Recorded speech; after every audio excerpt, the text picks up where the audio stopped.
এইসব ডাক্তার ফাক্তার আসলে কিছু না। আমাদের ডিভোর্সটা হচ্ছে এটা কনফার্ম। এমনি কয়দিন ধরে শরীরটা যেন কেমন লাগছে, একটু চেক আপ করাইতে আসলাম আর কি।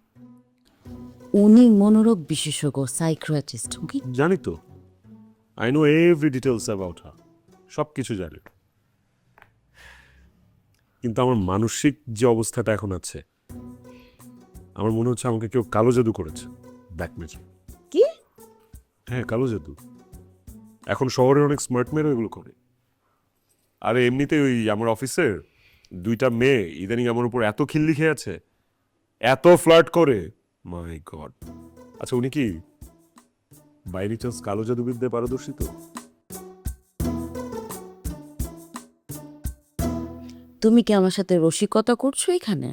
কমন, 2 দিন পরে আমাদের ডিভোর্স। এটা একটা সিরিয়াস ম্যাটার, জাতীয় ইস্যুও বলতে পারো। দেশে যে হারে ডিভোর্সের সংখ্যা বাড়ছে, আর তুমি আমাকে বললো আমি তোমার সাথে রসিকতা করছি, তাই না? তুমি যে একটা জোকার, সেটা কি তুমি জানো? কি বলো আসলে? আমার মধ্যে এত সুন্দর একটা প্রতিভা লুকিয়ে ছিল, সেটা আমি এতদিন ফিগার আউট করতে পারিনি। বাট হ্যাঁ, ছোটবেলায় একটা উইশ ছিল যে আমি বড় হয়ে সার্কাসের জোকার হব, নিজেও হাসবো, সবাইকে হাসাবো। এত হাসি, ওরা যে কোথা থেকে হাসে।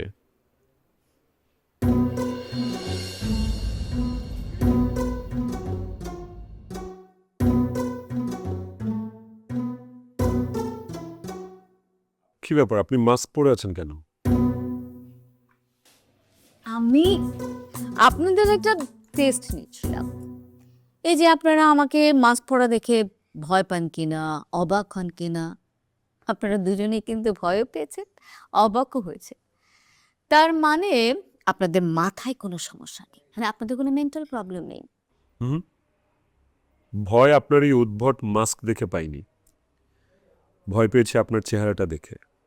আপনি ভয়ঙ্কর সুন্দরী। ডাক্তারদের এত সুন্দরী হওয়া উচিত না আসলে। বউকে পাশে রেখে ফ্লাইট শুরু করেছেন। ওয়েল, কিছুদিন পর আমাদের ডিভোর্স হচ্ছে, তাই আমিও এখন থেকে অপশনগুলো একটু দেখে রাখছি। পশু পাখিও তো একা থাকতে পারে না, আর সেই জায়গায় আমি একটা handsome good looking man. Divorce হয়ে যাচ্ছে, কিন্তু এখনো তো হয়নি। হয়নি, হবে, সেই জন্যই তো আপনার কাছে এসেছি। পরিবার যেন বুঝতে পারে যে কোনো ডিপ্রেশন থেকে না, সজ্ঞানে আমি সিদ্ধান্ত নিচ্ছি। এনিওয়ে, আপনারা দুজনকে এখনো একই সাথে থাকছেন? একই সাথে থাকছি বলতে একই ছাদের নিচে থাকছি, বেড শেয়ার করছি না অবভিয়াসলি। কথা বলতে গেলেই ঝগড়া হচ্ছে, সো কমিউনিকেশন ওভাবে হচ্ছে না। আপনি চাইলে ওর কাছ থেকে ক্রস চেক করে নিতে পারেন। আপনি তো ভীষণ রসিক। অবশ্য বোকা মানুষরা রসিক হয়। আপনাদের ডিভোর্সের ব্যাপারটা কি আপনাদের ফ্যামিলি জানে, মানে আপনার ফ্যামিলি জানে? না, আমার বাবা মাকে এখনো জানানো হয়নি। আসলে ডিভোর্স তো হবে আজকে না হয় কালকে, কিন্তু যখন হবে তখন জানবে। আগে থেকে বললে ওনারা ব্যাপারটা আসলে ঠিকভাবে নিতে পারবে না অবভিয়াসলি। আগে থেকেই বললে এই যে তীব্র কষ্ট বয়ে বেড়াবার যে যন্ত্রণাটা, কি দরকার? ওনাদের তো বয়স হয়েছে, আর ওনাদের মেয়ের ডিভোর্স হচ্ছে, ব্যাপারটা তো এন্টারটেইনিং না। Good point. আপনার ফ্যামিলি নিশ্চয় জানে। জানে, কিন্তু বিশ্বাস করে না। কেন? আসলে আমার মা আমাকে বিশ্বাসই করে না। সত্যি বললেও বিশ্বাস করে না, মিথ্যা বললেও বিশ্বাস করে না। আমার একটু কমন সেন্স কম তো, কখন যে কি বলি নিজের মাথাতেই থাকে না। বাট ওকে বিশ্বাস করে, অনেক বিশ্বাস করে। ও বলার সাথে সাথে বিশ্বাস করেছে যে আমরা অ্যাকচুয়ালি ডিভোর্সে যাচ্ছি। ওনার অভিমত কি? ওয়েল, অভিমত হচ্ছে ডিভোর্স নিচ্ছি নেই, কিন্তু কোনো আইনি জটিলতা যেন না, সেই জন্য উনি লয়ার হায়ার করে দিয়েছেন। আর উকিল সাহেবের মনে হয়েছে আমাদের মাথায় ডিস্টার্ব, সেই জন্য আপনার কাছে পাঠিয়েছি। ম্যাম, ওর সাথে কথা পেঁচাবেন না, ও শুধু কথাটাই শিখেছে। আমরা যে কারণে এসেছি, প্লিজ ওটা নিয়ে কথা বলি। আপনি এত অস্থির হচ্ছেন কেন? ডাক্তারের কাছে এসেছেন, রোগ সম্পর্কে তো জানতে হবে, ধীরে ধীরে বলুক।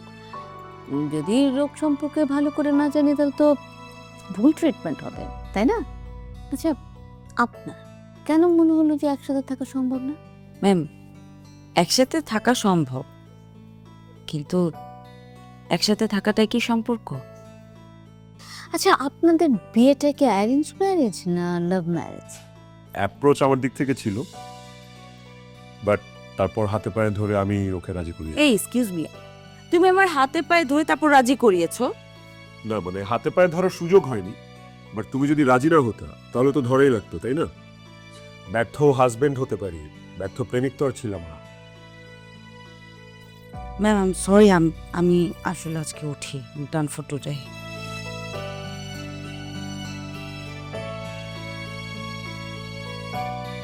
মেয়ে মানুষ ভাদ্র মাসের আকাশের মতো, কখন কি হয় বোঝা মুশকিল। এনিওয়েজ, আমাকে আমার সার্টিফিকেটটা দিয়ে দিন, আমিও বেরিয়ে যাই। কিসের সার্টিফিকেট? আমি যে পাগল না, সেই সার্টিফিকেট, যেখানে স্পষ্ট লেখা থাকবে যে রোহান মল্লিক একজন সুস্থ মস্তিষ্কের মানুষ। আচ্ছা, আপনার কি আমাকে পাগলের ডাক্তার মনে হয়? ওয়েল, আপনি পাগলের ডাক্তার না, আপনি হচ্ছেন পাগল করা ডাক্তার। প্রেমিক বয়সে আপনি নিশ্চিত অনেক যুবককে বিনা টিকিটে পাবনা পাঠিয়েছেন। Pretty much sure. Oh my god, সেটা সম্ভব হয়নি। যেখানে পড়েছি সেখানে সেই সুযোগটা ছিল না। Anyway, thanks for the compliments. ডিভোর্সের পর কি করবে? বিয়ে করে ফেলবো। Very good. তো পাত্র কি রেডি? রেডি না থাকলে তুমি রেডি করে দিবে? সরি, আমি আবার বিজি, আমার এত সময় নেই।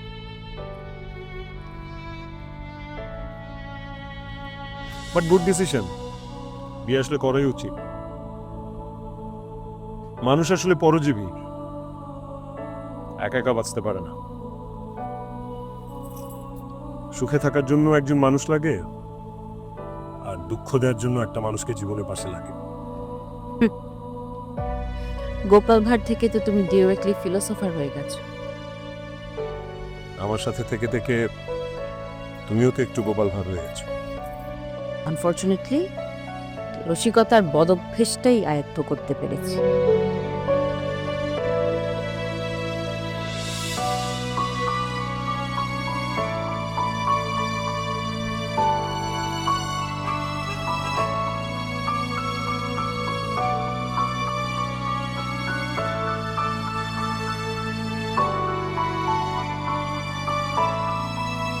তুই আর তোর ভাই যে আমার সন্তান, সেটাই আমার জীবনের সবচেয়ে বড় দুঃখ। তোর ভাই একটাকে ধরে নিয়ে আসছে নিজের পছন্দ মতো, এখন আবার সেটাকে বিদায় করতে চাচ্ছে। এখন তুইও সেই খেলা শুরু করেছিস। তোর ভাই আর তোর জন্য এই বংশের সমস্ত মান ইজ্জত শেষ। মা, ভেবেছি তোমার জন্য একটা প্যাঁচার মুখোশ কিনে নিয়ে আসবো।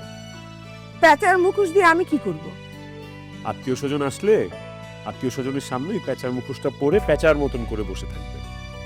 তাহলে আত্মীয় স্বজনকে তোমার মুখও দেখানো লাগবে না, আর ছেলের বউ হারানোর শোকও লুকাতে পারবে। এক ঢিলে দুই পাখি।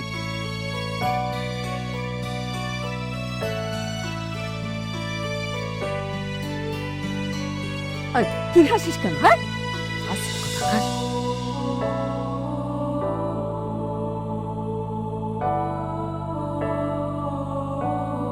পাইজা, I need to talk to you. I don't want to talk to you. আমার তোমার সাথে কথা বলার বিন্দুমাত্র ইচ্ছা নাই। ডাক্তার ফাক্তার গুলো কি শুরু করেছো? শোনো, অ্যাজ সুন অ্যাজ পসিবল আমি দোজকখানা থেকে মুক্তি চাই। হ্যাঁ, যাও, দরজা খোলা, নিজ দায়িত্বে বেরিয়ে যাও। আমি তো তোমাকে ধরে রাখি নাই, রাইট? লিসেন, আমিও না তোমার কোনো কথা শুনতে বাধ্য না, শুনতে চাইও না, ওকে? আর I am not your that picture perfect husband. আমি ওই হাজবেন্ডই না। ওয়েট, ইউ নো হোয়াট, তুমি হাজবেন্ড হওয়ার যোগ্যতাও রাখো না। Come on, are you kidding? মানে তোমার কাছ থেকে আমার যোগ্যতা সার্টিফিকেট নিতে হবে? হ্যাঁ, লুক অ্যাট ইয়োরসেলফ, যাও আয়নাতে যে নিজেকে দেখো। শোনো, সবাইকে নিজের মতো করে পেতে চাইলে নিজেকেও আগে অমন হতে হয়। ফাউল। না